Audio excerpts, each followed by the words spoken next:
Canada has always been, and we always will be, committed to fundamental human rights, to human dignity, and to individual freedom.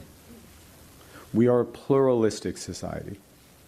Our cities are the most diverse in the world, places where people bring the best of their cultures.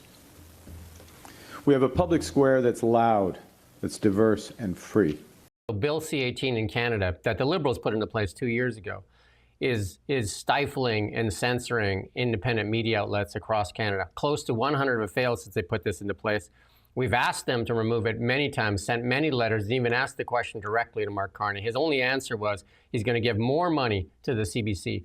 Media outlets, if there is an independent, and I think I interviewed that guy from media, if there isn't independent voices in Canada, we lose so much in what should be a democracy. And we're going to fund just a government-funded media, which many people have said the CBC is basically just an arm of the Liberal government. And Bill C-18 is a huge impediment to freedom of speech in this country and access to information.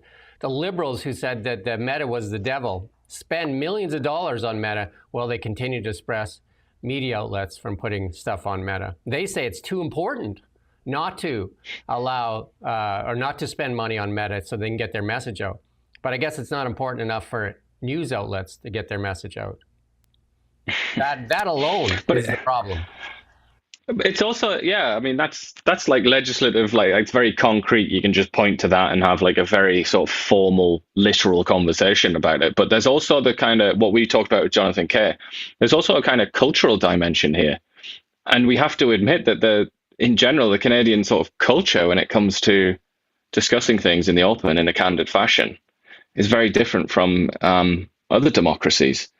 So this idea that he's talking about, like, it's one of our great strengths that we have this kind of like bustling, wild, raucous public square where all kinds of ideas are debated.